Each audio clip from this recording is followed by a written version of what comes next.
is the point kind of where we got to last week, right? It's remembering that, Genesis has a purpose. All of your biblical authors have an agenda. Nobody comes to the Bible and writes the Bible without an agenda. In the epistles of Paul, we know that the church has been up to, something they shouldn't be. So Paul has to send them a letter and correct them. Each of the gospels has a different audience that are facing different issues. And so you'll see that, Matthew is talking to a Jewish audience. And so there's a lot of prophecy. There's a lot of innuendos that really only Jews would understand. Luke is writing to a Gentile audience, right? So everybody has a different audience. Everybody who has contributed to the Bible has a different agenda. So when you hear people say, well, there's conflicts in the Bible, it conflicts itself. And this is because the people writing at that time are writing for different reasons and at different times and with different messages. And Genesis is no different. Every book has its purpose. And the purpose of Genesis was to redirect its audience's eyes back to God, not reconcile God with science. Like when we look at Genesis and we're like, this just doesn't match up to what Darwin teaches us, to what we know about the creation of the universe. Susan, you are a scientist, so the Bible just doesn't match up, right? And a lot of times people will open it and say, well, this just doesn't match up, and they get disgusted. This has got to be just like, fiction. And that's just because they're not reading the Bible right. The Bible isn't meant to reconcile God with science, right? Not even in the author's minds at the time that it was written. It's also, as a historian, I can say this, it's also not meant to reconcile God with real history as we know it today, a different kind of history that we'll talk about probably next week. But getting purpose, what the purpose of Genesis is all about, is going to help you understand how to read that book.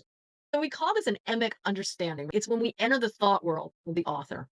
Talked a little bit last week about the author govern what the genre of the book is, what we can expect. It guides how we're going to read that passage, right? We talked a little bit about words. We said that if what chemistry means in a textbook is totally different than what chemistry would mean in a romance novel, right? We wouldn't open up a chemistry book expecting to find the same kind of chemistry that we find in a romance novel. And that's very much the same here, right? We have to enter the thought world of the author to see what Genesis was and what it wasn't. And once we know what Genesis is meant to be and what it's not meant to be, then we're better able to understand the text message and how we apply it to our lives today. And even though these are ancient texts, I promise you that you will find application for your life today. It might not have been written to us, but remember, God's word is living. And so you will be able to apply this in your own lives, provided that you understand what the real message of the text is. So, what Genesis wasn't meant to be an apologetic. And that's just a branch of theology meaning the study of God, that involves defending Christian beliefs and the divine authority of Christianity. It's not a defense to science. It's not a defense to our understanding. So Genesis is not an apologetic. What Genesis was something that we call a polemic. A polemic is used to dispute your opponents, right? One is offense, one is defense, right? An apologetic is defense, but a polemic is offense, right? And what Genesis was doing, it was arguing against the pagan world views at the time, particularly polytheism and the ancient Near East. That's what ANE means, accounts of primeval history that threaten to influence and pervert God's chosen Israel. It's really an offense against what's happening around Israel at the time of its writing. So there's this prevailing pagan worldview filled with gods, and here's little monotheistic Israel in the middle of it. And so she attacks this, right, through Genesis, using Genesis as a polemic. So as a polemic, the purpose of Genesis is to show Yahweh is the one true God and sole creator. Always need to ask yourself, what is it telling me about God? It does this by exposing human-made religions about what they are, right, which is false, to combat what's happening around them. Show that everything that you believe is wrong because there's only one true God and not 1.5 million of them. And this one true God created everything. It's a theological correction for Israel. Remember, again, Israel is called by God not to be the only people that are ever going to go to heaven, right? That is not the reason God calls them. They're supposed to be the example model nation for all of the world and to show what this God is really like. What is Yahweh really like? Because think about it. We have the Bible and it's still really difficult for us to explain what his God is like. How do you explain this invisible God to anybody? Jesus would tell us, not with words, but with actions, right? That's what the whole New Testament is about. That's actually what the Hebrew Bible is about, right? It doesn't matter what you know, your knowledge is going to get you nowhere. It doesn't matter what you think, what you do, it's what's in your heart, right? If you are not living a godly life that is worthy of your call from God, it means nothing. So Israel is called to show the world what God is like. Israel is called to show what a godly life looks like. What does it look like when I worship this one true God? But Israel is surrounded by all of these pagan nations. And we know from our own experience in the world, it's easy to get sidetracked and it's easy to get distracted. And it's really easy to do all of those things that we don't want to do. Even though we know it's wrong, it's really easy. We don't want to look stupid. We don't want to look mocked. We give in to the temptations of the world. What is it that Paul says? The flesh is weak. And the flesh is weak for Israel. She's supposed to be this model nation, but all these people are surrounding her, and it's very, very hard to keep the faith. It's hard for us to keep the faith today. So Genesis is kind of written as that handbook, right, to help her keep the faith. Needs to counteract this growing influence of polytheism and this cultural view of creation, right? How the cosmos were created. Because the stories from the ancient Near East about how creation happened are like a dime a dozen. And they're all about these weird things with very, very different gods from Yahweh. And Israel needs to set the record straight.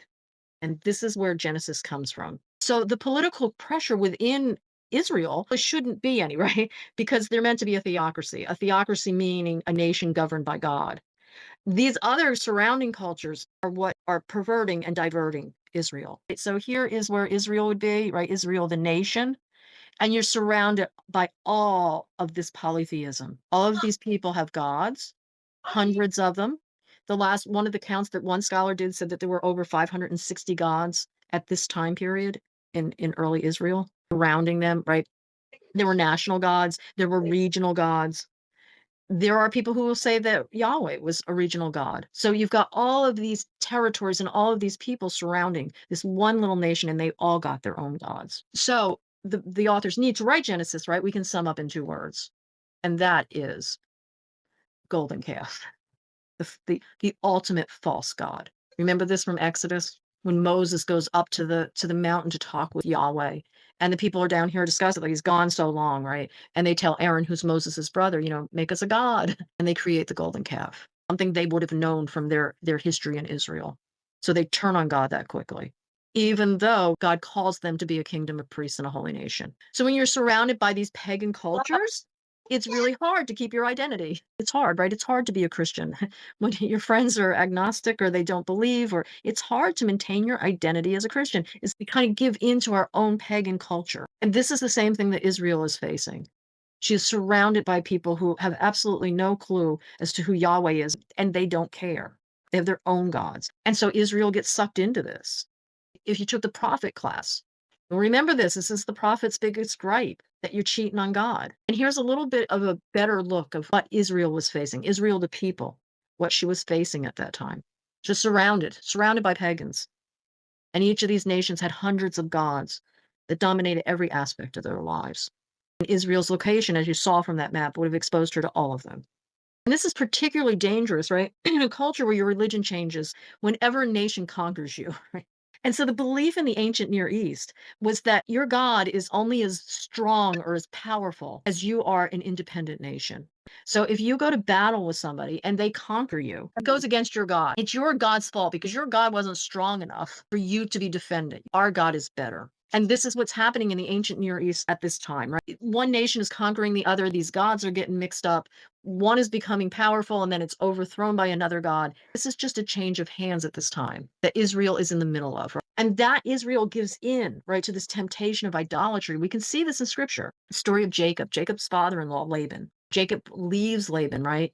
Rachel, his favorite wife, steals her father's household gods. And Laban comes after him. He says to her, why did you steal my gods? And notice these words in bold, right? Last night, the God of your father. Notice Laban doesn't say God. He says the God of your father Abraham, meaning his grandfather Abraham, your God of Isaac, your father.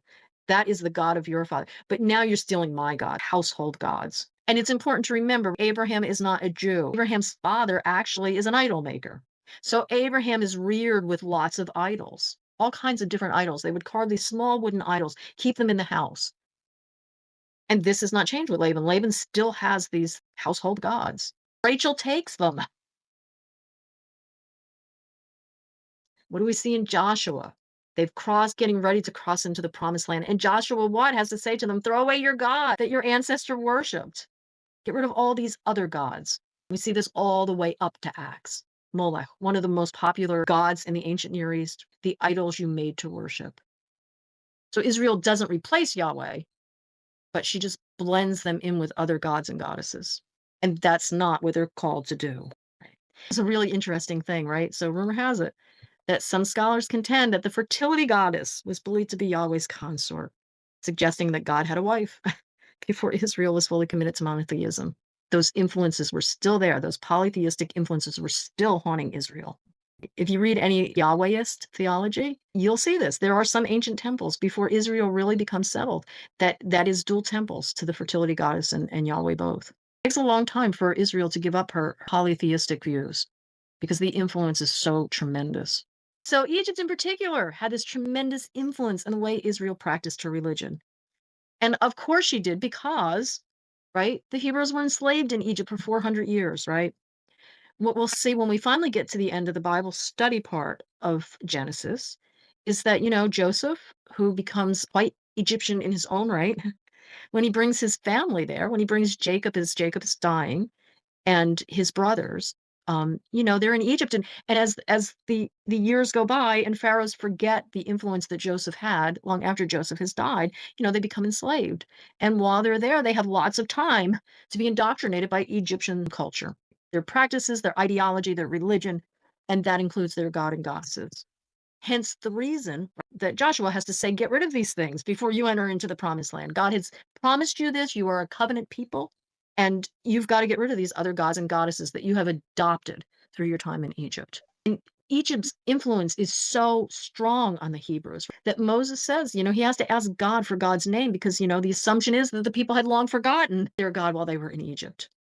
Remember his name, right? They've been indoctrinated with other gods.